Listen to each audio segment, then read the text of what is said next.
Good morning. Well, it's not morning, but it's my morning, so good morning. We are going to do a vlog a bit. I'm also going to share some old footage of a quilt that I was working on. She is beautiful.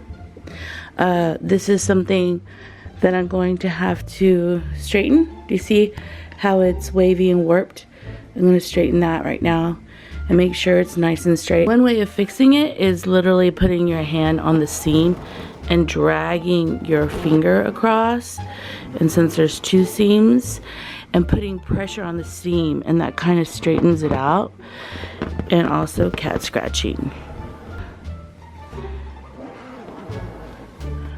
So just kind of like putting your finger and putting pressure on that line. And you can see that it did straighten it out. It's a little bit bowy right there and a little bit right there, and I'm gonna see if I could move the fabric either up or down.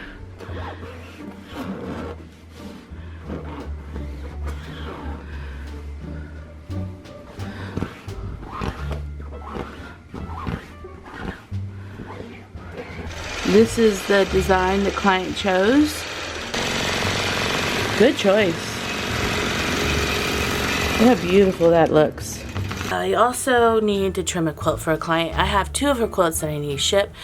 I wanted to ship them to her earlier, but you know, things kind of happened, and so she asked me if I could ship them this week sometime. So I finished her quilt probably like 3 weeks ago or 2 weeks ago, but I just haven't trimmed her. I brought her down here, thought I would trim her, and then, like, I don't know. So I'm going to trim her right now. This is going to be a little bit of a vloggy video. You're going to come along with me and kind of like see a little bit of my day. I'm going to see if I could design and some things for my laser. I've met a wonderful young girl who gave me this light box. Isn't that cool? She gave me a light box so I could start taking pictures of my products. So where I was sitting, it's right behind me. I also end up having a lot of stuff pile up on this table, which, you know, I just need to manage myself more. And then here, I used to have a lot of stuff here for the laser stuff.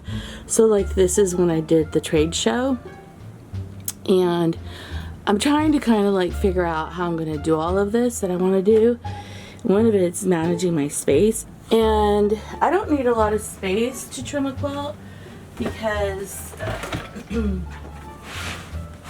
what I think when you're trimming a quilt, what you really do need is just for the quilt to be able to hang off the edge of the back of the table.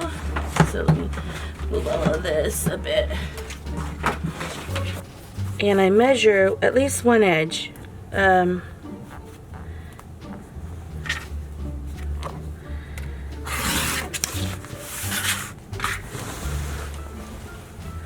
Grab the end, pull the new, try to get as angled as I can.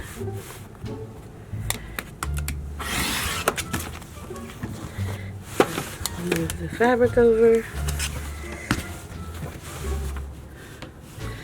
And it's just really like a 1/4 inch I need to trim off. So I can remove all the batting. And then I need to trim, and then I fold her fabric real nice. It doesn't have to be perfect, but it's folded. Opening the quilt, she's folded in half. Folding her in half again. Nice sweet fold. I'm folding her by 3.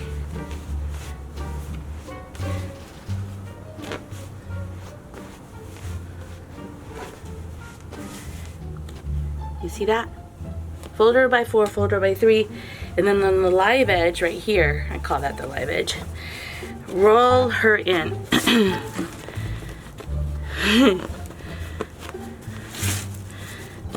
Roll her in. And then I have a bag here.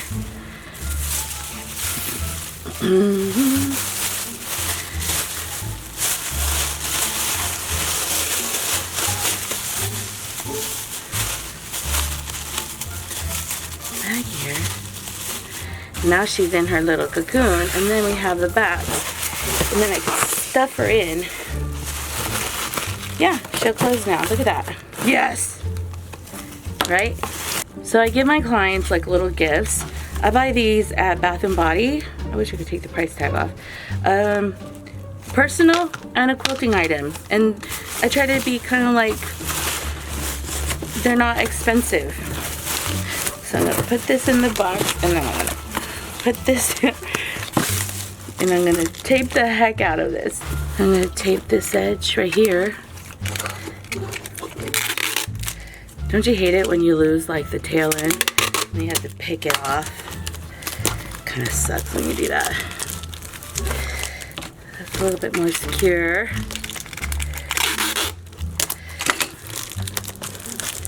So once I have this tail end saved, now I can kind of squeeze the heck out of this. It's not perfect, but it'll work. So I'm going to tape in any openings, any problem areas of this box to make sure.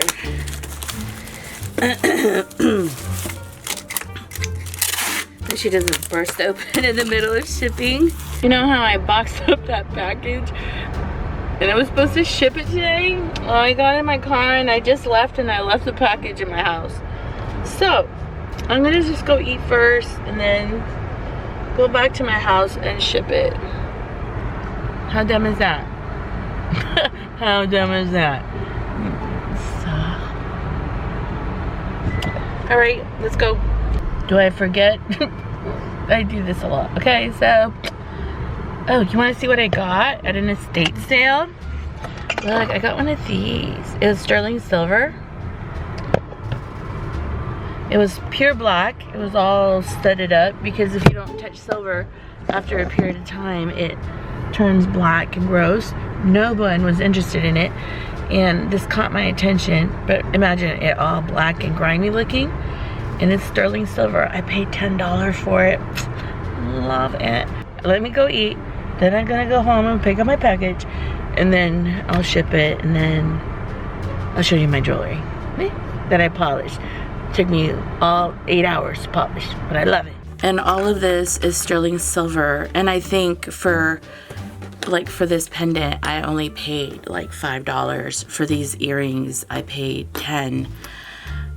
I didn't hardly pay anything for this jewelry, but I did have to clean it and it took me forever. But look how beautiful it is. And these earrings are made from Mexico. Look how unique they are. Like they're a 1950s kind of style where they were clip-on because women didn't necessarily pierce their ears. But they're lovely. And these are the kind... These are made from Mexico. And look how neat they are. Now, I do metal smithing, and I was thinking of taking these off and putting a jump ring, and maybe using this silver for the jump ring so that I could use them because I have piercings. Look how neat those are. Now, remember, these were all black and gross and disgusting, and they're beautiful now, and I wear them. This is from an estate sale. So someone had either wanted to downsize, or the children of this family member chose to sell their estate and didn't see value in this. But isn't it beautiful? Alright, I wanted to share something that a wonderful subscriber sent to me. A client sent me these and I thought they were just adorable. She did some little microwave bowls for me. And I just think they're so sweet. I ended up wetting this one and the blue bleeded on the white, but I still love it. It looks a little bit watercolored. But she made me 4 of these. I have one upstairs. I use this to keep like my sewing knickknacks in there, because the one thing that gives me a lot of joy is sewing. And so I wanted to thank her for sending me these. I haven't had a chance to share them because, you know, I've been in that weird funk. You know, one of the things that happens to me is I lose the whole day. So yesterday I was supposed to ship a quilt. I boxed it, I trimmed it, and put 2 quilts inside the box and I was ready to go, and I left the box in the house. And then I went to go eat somewhere and other things happened in my life and I never had a chance to ship it. So today I'm like bound and determined to ship my client's quilt. But when you have a business in your house, it is so easy to just lose the whole day and not get hardly anything accomplished because no one's running me. And then dumb stuff happens, but yeah.